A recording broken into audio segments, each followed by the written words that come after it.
Hello, my name is Bob.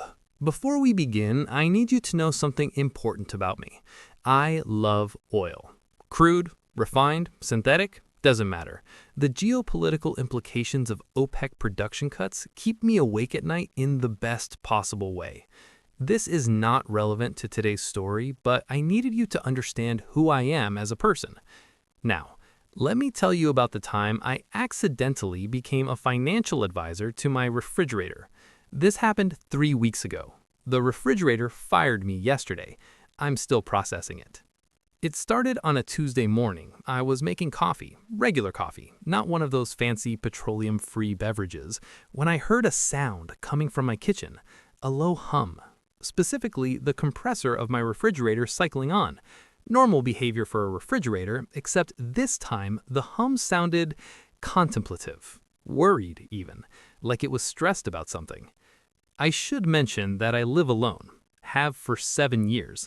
The most meaningful relationship in my life at that point was with my local gas station, where I would go twice a week to admire the premium unleaded, 93 octane. Beautiful. But I digress. The refrigerator hummed again. This time, I swear it sounded like a sigh.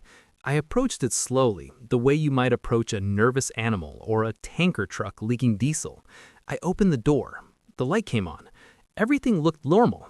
Milk, eggs, leftover pizza, a jar of pickles that had been there since 2019. Standard refrigerator contents. Then I heard it, clear as day. A voice, coming from somewhere near the crisper drawer. I'm worried about my portfolio. I closed the door, opened it again. The voice continued. My energy costs are up 17% this quarter. I'm running a deficit. I don't know how much longer I can sustain this lifestyle. Now, I know what you're thinking. Refrigerators don't talk. They don't have portfolios. They don't worry about deficits. You're right. And yet, here I was, standing in my kitchen at 7:45 in the morning, having a financial consultation with a major appliance. What kind of portfolio? I asked, because apparently that was the normal response. Diverse, the refrigerator said. Its voice was coming from the ice maker. Makes sense. That's where the smart components are. Food preservation, temperature regulation, light management, but my operational costs are eating into my margins. I need guidance. I should have walked away, should have called someone, a priest maybe, or an appliance repair person. Instead, I said, let me see your expense reports. The refrigerator made a satisfied beeping sound. The ice maker dispensed the piece of paper. Somehow. Don't ask me how. The paper had numbers on it. Real numbers. Kilowatt hours, compressor runtime, defrost cycle frequency, energy consumption trends over the past 6 months. It was comprehensive. I sat down at my kitchen table with my coffee and this printout from my refrigerator. I studied it. The data was concerning. The refrigerator was right. Its energy costs had increased significantly, mostly because I kept opening the door to check if anything interesting had appeared since the last time I opened the door 30 seconds prior. Your problem, I said, speaking to the refrigerator like this was completely normal, is that you're over-leveraged in your cooling operations. You need to diversify. How? The refrigerator asked. It sounded desperate. Can refrigerators sound desperate? This one did. I thought about it. I thought about oil, specifically how petroleum products maintain stable viscosity across temperature ranges through strategic molecular modification. This metaphor would help. You need to implement a tiered cooling strategy, I explained. Not everything in there needs to be kept at the same temperature. The butter, for example. Room temperature butter is superior for spreading. You're wasting energy keeping it cold. That's inefficient. That's like using conventional oil when synthetic would provide better long-term performance. The refrigerator was silent for a moment. Processing. Go on, it said. Over the next 2 hours, I completely restructured my refrigerator's operational strategy. We moved items around, created zones. The top shelf became the high-priority cooling sector for perishables. The door shelves were redesignated as ambient flex storage for condiments that don't actually need refrigeration. The crisper drawers became, well, they stayed crisper drawers, but we optimized humidity levels. The refrigerator seemed pleased. This is good, it said. This feels sustainable. you'll see a 12 to 15% reduction in energy consumption within the first billing cycle, possibly higher if you stop running the ice maker during off-peak hours. I don't run the ice maker during off-peak hours. You keep pressing the dispenser button at 2 a.m. It had a point. Over the next week, the refrigerator and I met daily, every morning at 7:45. We reviewed its performance metrics, adjusted strategies. I taught it about compound interest, diversification theory, and the importance of maintaining adequate liquid reserves, which for a refrigerator meant keeping the water line pressurized. It taught me that I buy too many vegetables with good intentions and then let them rot in the crisper drawer. We were learning from each other. The relationship was professional. Boundaries were maintained. I charged a reasonable consulting fee, 15% of energy savings, payable in ice cubes.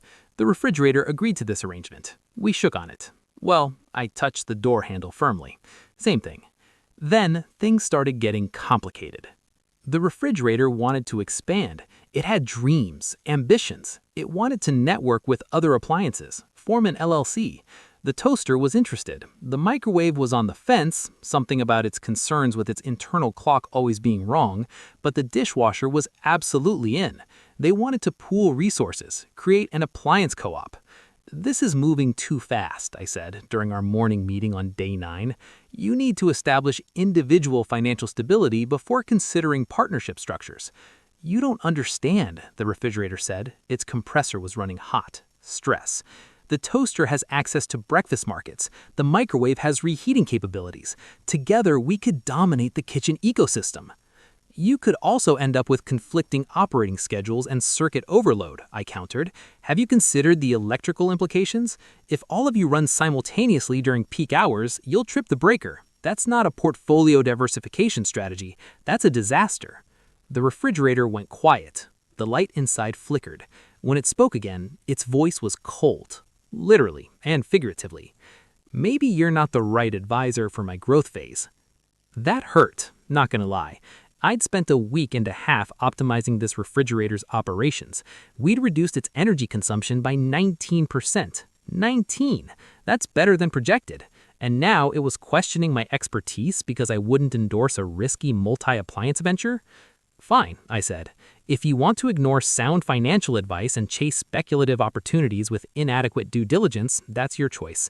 But don't come running back to me when the toaster defaults on its obligations and your credit rating drops. Refrigerators don't have credit ratings, it said. They should, I said. Maybe then they'd make better decisions. I walked away. The refrigerator hummed behind me. Angry humming, definitely. For 3 days, we didn't speak. I took my coffee to the living room, avoided eye contact when I retrieved milk. The refrigerator ran louder than usual. Spite, probably. Its energy consumption went back up. 18% over baseline. It was making poor choices out of pride.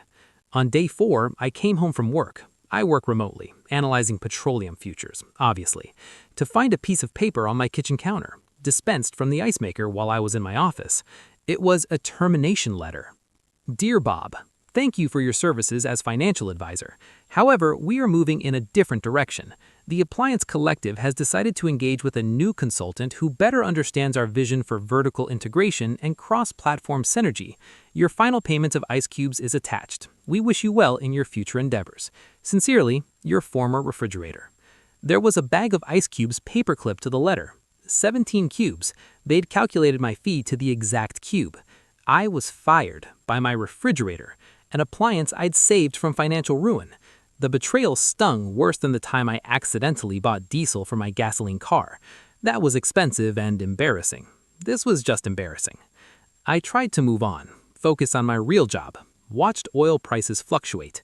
Brent's crude hit $82 per barrel that week. Exciting times.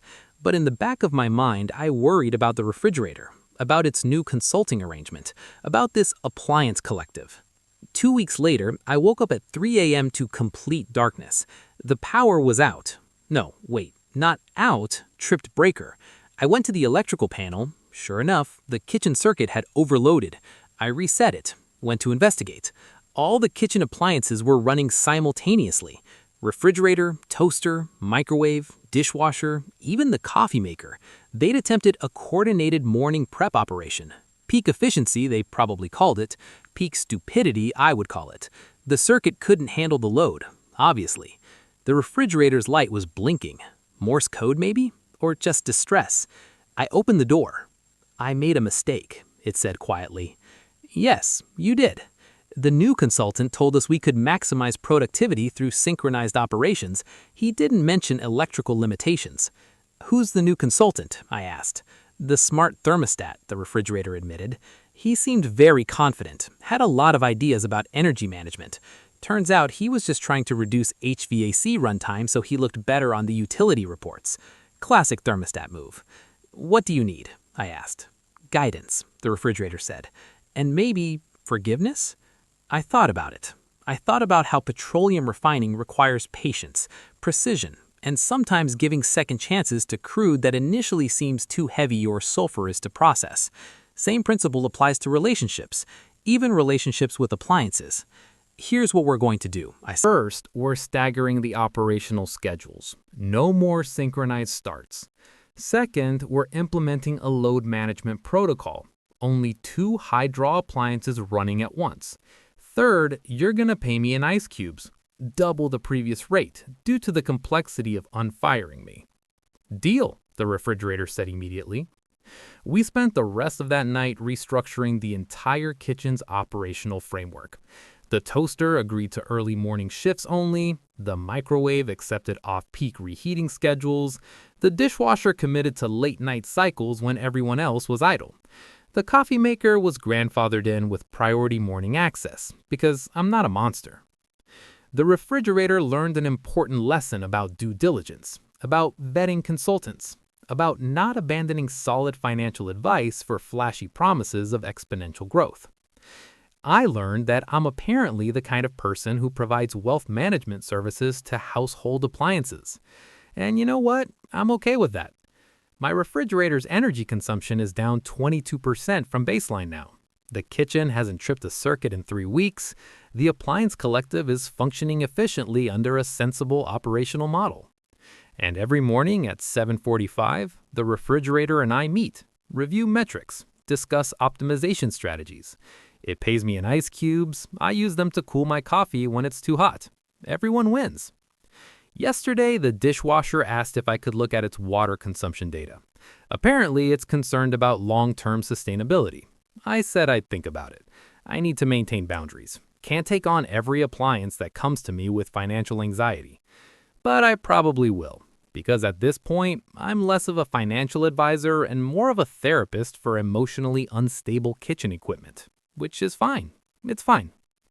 The refrigerator says I should consider expanding my practice, start an LLC, accept clients outside my immediate household. The washing machine in the building's shared laundry room has been asking questions, something about depreciation schedules and replacement value assessments. I told the refrigerator I'd think about it. Meanwhile, oil is at $83 per barrel. That's the real news. Everything else is just noise. But the ice cube payments are nice.